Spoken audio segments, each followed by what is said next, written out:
and lived the great week of the creation of the world and the separation of the earth from the waters.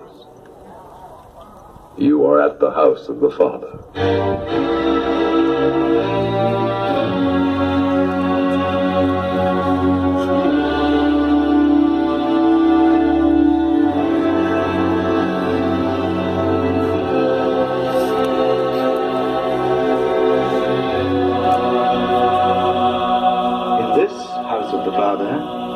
Each pharaoh thought of himself as a son, and wished to leave his mark upon it. Each added, superimposed, overdid, outdid, through a span of 20 centuries. The result is this fabulous labyrinth of facades and passages, esplanades and corridors, perspectives and detours, to which only priests and pharaoh had access.